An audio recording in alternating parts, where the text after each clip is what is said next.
Bihar board की matric board परीक्षा 2022 आप जानते हैं 17 फरवरी अर्थात कि 17 फरवरी से शुरू होने जा रहा है। अब कुछ दिनों का समय और शेष रह चुका है। ऐसे में मूल प्रश्न यह है कि हम मैट्रिक बोर्ड परीक्षा 2022 में सम्मिलित होने जा रहे हैं, लेकिन बचे हुए समय में ऐसा क्या पढ़ लें जिससे कि हमारा अगर पहले से तैयारी है तो उससे और अच्छा हमारा तैयारी हो पाए, जिससे कि हम शानदार रिजल्ट ला पाए, या अगर हम कुछ नहीं पढ़ें तब भी बचे हुए समय में कैसे पढ़ के पास कर सकते हैं। तो इन्हीं दो महत्वपूर्ण बिंदु पे इस वीडियो में बात करेंगे। इस वीडियो में जो जो जानकारी बताया जा रहा है उसको ध्यान से पहले समझिएगा। उसके बाद अगर 3 से 4 दिन अब ऐसे पढ़ाई कर लेते हैं तो आपका शानदार रिजल्ट आ जाएगा। चलिए अब समझते हैं। पहले हम लोग एक एक विषय को लेकर अलग अलग बात करेंगे कि मैथ में आपको क्या पढ़ना है, social science, science, Hindi, Sanskrit, Urdu, इस सभी में आपको क्या क्या पढ़ना है, इंडिविजुअल सब्जेक्ट लेकर समझेंगे। उसके बाद कुछ महत्वपूर्ण बात को समझेंगे जो कि आपको सभी विषय में ध्यान रखना है।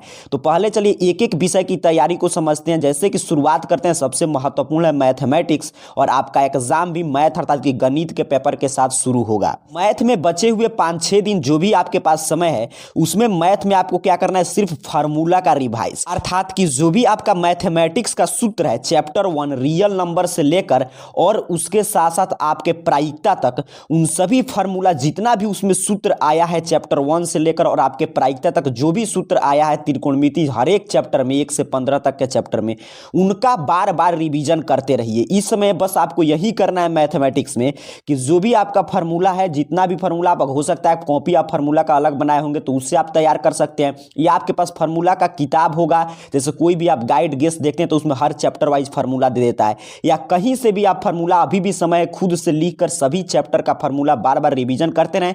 इससे क्या बेनिफिट होगा कि एक तो फार्मूला पे बेस्ट आपका ऑब्जेक्टिव प्रश्न 50 से अधिक आएंगे जो सीधे सीधे फार्मूला पूछ लिए जाते हैं, या उससे फार्मूला पे बेस्ट होते हैं, उस पर जैसे ही अंक आप बैठाएंगे वैसे ही आंसर आ जाएगा, तो ऑब्जेक्टिव का आपका समस्या का समाधान हो जाएगा। सब्जेक्टिव में भी काफी प्रश्न ऐसे होते हैं जैसे आपके हाइट डिस्टेंस से प्रश्न, त्रिकोणमिति से प्रश्न, उसके साथ साथ क्षेत्रमिति मेंसुरेशन जिसे हम लोग क्षेत्रफल, आयतन, ये सब निकालना पड़ते हैं। वो सभी प्रश्न अगर आपको फार्मूला याद नहीं है तो आप नहीं बना पाएंगे।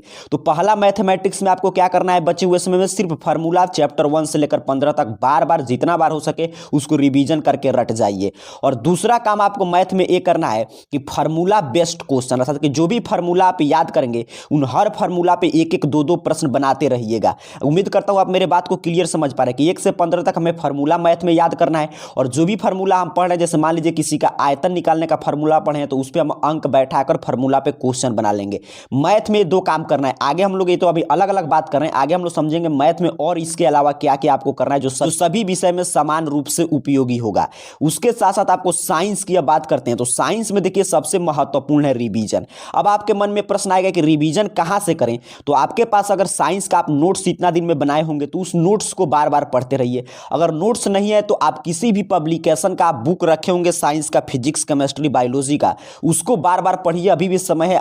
अगर डेली आप 2 घंटा बुक को देते हैं तो आसानी से एक बार बुक समाप्त कर लेंगे, क्योंकि बिहार बोर्ड क्या कर रहा है, बीच से प्रश्न उठाकर पूछ रहा है। तो अगर बुक का लाइन बाय लाइन आप पढ़े होंगे तो आपके लिए हर प्रश्न आसान हो जाएगा। तो साइंस में आपको रिवीजन करते रहना है और आंसर राइटिंग का प्रैक्टिस करना है कि जो भी आप पढ़ रहे हैं उससे उत्तर किस रूप में प्रश्न आ रहा है। लघु उत्तरीय प्रश्न साइंस का किस तरह उत्तर लिखेंगे, दीर्घ उत्तरीय प्रश्न का उत्तर कैसे लिखेंगे, इन सभी बातों का आपको ख्याल रखना है। आंसर राइटिंग का आपको प्रैक्टिस करते रहना है कि कितना शब्द में हमको उत्तर लिखना है। तो साइंस में ये 2 काम जरूर कीजिएगा।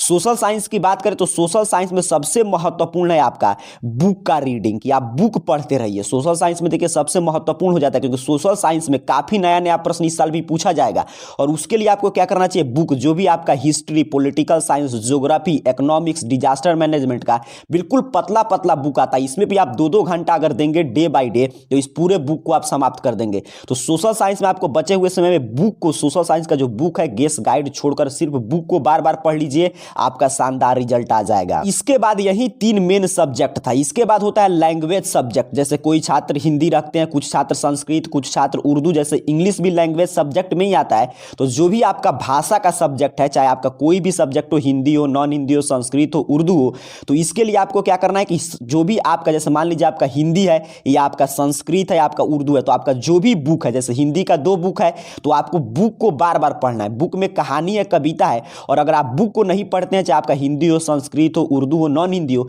तो फिर आपको समस्या का सामना करना पड़ सकता है। क्योंकि आप देखते हैं हम लोग लगातार मॉडल पेपर करते हैं तो बुक से खूब प्रश्न आता है कि किसी लेखक का जीवनी, उनकी रचना, उनका मृत्यु कब हुआ, जन्म कब हुआ, के कविता का लाइन, कहानी का बीच से लाइन पूछ देता है। तो बचे हुए समय में आप देखिए हिंदी का ही बुक लीजिए, संस्कृत का बिल्कुल पतला पतला बुक होता है, तो उसको बार बार पढ़कर समाप्त कर जाइए, 2 बार 3 बार कोशिश कीजिए समाप्त कर जाएं।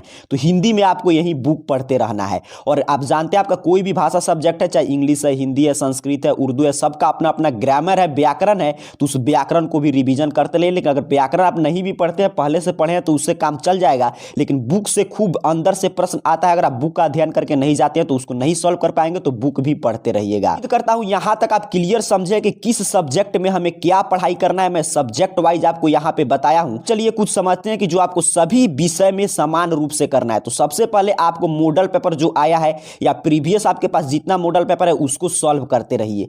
उसके साथ साथ क्वेश्चन बैंक जितना हो सके, जो मैं बोला हर विषय का आंसर राइटिंग का प्रैक्टिस करना है, तो क्वेश्चन बैंक से आपको जितना हो सकता है उतना क्वेश्चन बैंक सॉल्व कीजिए और उसी में एक प्रश्न को बनाने का प्रयास कीजिए, क्योंकि प्रश्न खूब रिपीट भी करता है। और अगर आपके पास सेंटअप एग्जाम का प्रश्न पत्र होगा तो उससे उत्तर लिखते रहिएगा। तो ये सभी काम करना है और उत्तर लिखते रहना है। कहां से उत्तर लिखेंगे? तो question bank, model paper, sent up exam का क्वेश्चन पेपर, जो भी मैंने बताया हूं इतना अगर आप काम करके जाते हैं। और अगर आपको रिवीजन करना है तो आप जानते हैं डेली शाम 6:30 PM पे इस चैनल पे आपके लिए एक नया क्लास अपडेट किया जाता है, इवनिंग में, शाम में। तो इस समय आप इसमें क्लास ज्वाइन करके भी अपनी तैयारी को शानदार कर सकते हैं। उम्मीद करता हूं आप क्लियर समझें कि बचे हुए समय में आपको कैसे पढ़ाई करना है। इसी रूप में पढ़ाई कीजिए, आपका बिल्कुल शानदार रिजल्ट आएगा। आप सभी को बहुत बहुत धन्यवाद।